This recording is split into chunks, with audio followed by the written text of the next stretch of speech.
کہ یہ اسرائیلی قبضے کے خلاف جنگ کا پہلا دن ہے، اور ابھی ہم اس پہ رکیں گے نہیں۔ ابھی ہم نے جو بات چیت کرنے کی لوگ کوشش کر رہے ہیں اس کو فی الحال تو انہوں نے ٹھکرا دیا، اور انہوں نے کہا ہے کہ ہم اس کو جب تک ہمارے مطالبات پورے نہیں ہوتے ہم جو ہے یہ جدوجہد جو ہے جاری رکھیں گے۔ اچھا، آپ یہ غور کیجئے کہ ایک تو یہ دن جو انہوں نے چنا اس کام کے لیے، ظاہر ہے وہ اس کی یقیناً منصوبہ بندی کر رہے تھے کچھ عرصے سے۔ آج 50ویں سالگرہ تھی عرب اسرائیل جنگ کی، جو 1973 میں جو ایک بڑا حملہ اسرائیل نے کیا تھا، اور ایک جنگ جس کو وہ لوگ یوم کپور کے نام سے بھی جانتے ہیں، اس کی 50ویں سالگرہ تھی، اور اس پہ یہ حملہ جو ہے یہ ظاہر ہے کہ علامتی طور پہ بھی یہ بہت اہم ہے۔ اور سب سے بڑی بات یہ ہے کہ اس کے اندر اب اسرائیل کے امیج کو بڑا نقصان پہنچا ہے۔ ٹھیک ہے، اسرائیل جو نقصان پہنچائے گا، اسرائیل ہمیشہ ظلم و بربریت کرتا ہے، اور وہ جو ہے پروپورشن سے بڑھ کے حملے کا جواب دیتا ہے، لیکن اس کو ابھی سے کچھ لوگ جو ہیں وہ حماس کی فتح قرار دے رہے ہیں، کیونکہ یہ اسرائیل کا 9/11 ثابت ہو رہا ہے۔ اسرائیل ولنریبل ثابت ہو گیا، انہوں نے یہ ثابت کر دیا کہ وہ اسرائیل کے اندر گھس کے اسرائیل کو مار سکتے ہیں، وہ اسرائیل کی رکاوٹوں کو عبور کر سکتے ہیں، وہ اسرائیلیوں کو قیدی بنا کے لے جا سکتے ہیں، اور اسرائیل کے علاقوں پہ قبضہ کر سکتے ہیں۔ تو یہ ظاہر ہے کہ یہ ایک اسرائیلیوں کو بھی اب سوچنا پڑے گا، اور باقی دنیا کو بھی سوچنا پڑے گا کہ اب جو ہم نے اپنی پچھلی بلاگ میں بات کی تھی، آپ نے وہ فارسی کا محاورہ سنا تھا پروفیسر نذیر سے کہ تنگ آمد بے جنگ آمد، تو اب وہ اس جگہ پہ پہنچ گئے ہیں، وہ انہوں نے یہ بتا دیا ہے کہ اب اگر آپ ہمارے حقوق نہیں مانیں گے تو پھر ہم باقاعدہ جنگ کے لیے تیار ہیں، مرنے اور مارنے کے لیے تیار ہیں۔ تو اس لیے اب یہ بہت ضروری ہے کہ اقوام عالم، اور خاص طور پہ جو عرب دنیا ہے اور ان کے نیبرہڈز ہیں اور جو بڑی طاقتیں ہیں، ان کو چاہیے کہ اس پہ سنجیدگی سے توجہ دیں، اسرائیل کے اوپر دباؤ ڈالیں تاکہ وہ مظالم کو بند کرے، اور جو 2 ریاستی حل ہے اس کو فائنل کریں تاکہ اس خطے میں بھی امن آ سکے۔ اس وقت جیسا کہ ہم نے ذکر کیا تھا پچھلے اپنی ویڈیو میں بھی، 2 بڑے آپ دیکھیے کہ جو ہے امن کے پروسیس چل رہے تھے۔ ایک تو جس کا ہم نے ذکر کیا تھا کہ اسرائیل اور سعودی عرب کو قریب لانے کی کوششیں ہو رہی تھیں، اور دونوں ملکوں نے یہ اندیا دیا تھا کہ وہ جو ہے وہ اس بات پہ سوچ رہے ہیں کہ ایک دوسرے کے ساتھ جو ہے وہ مراسم استوار کیے جائیں۔ اور اس کے ساتھ ساتھ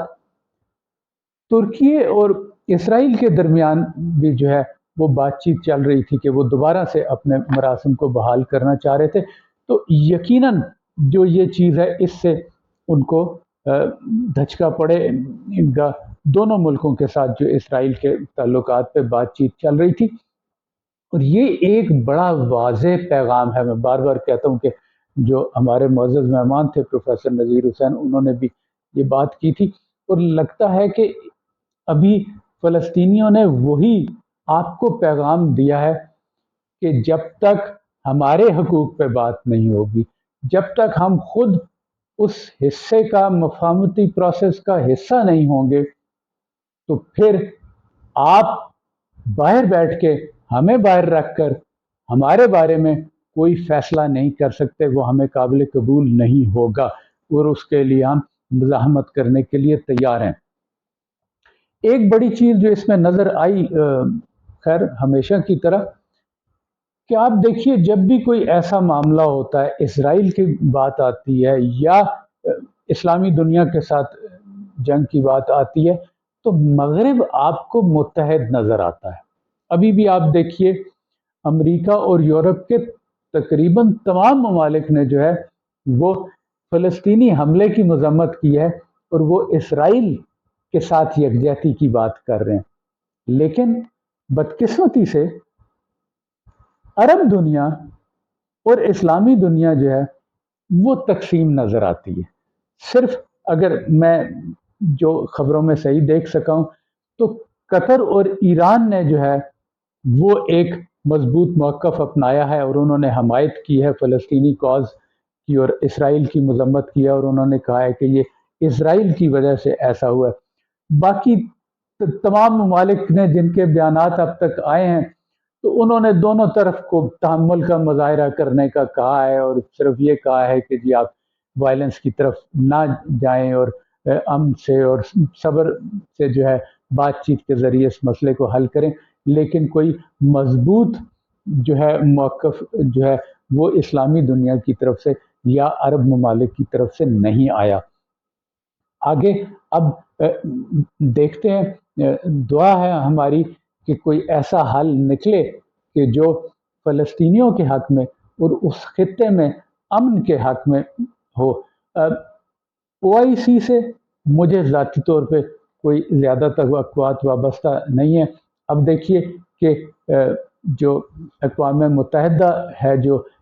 سیکیورٹی کونسل ہے، وہ اس پہ کیا رد عمل کا اظہار کرتی ہے اور یہ سلسلہ جو ہے یہ جو جنگ و جدل کا یہ مزید کب تک وہاں پہ چلتا ہے.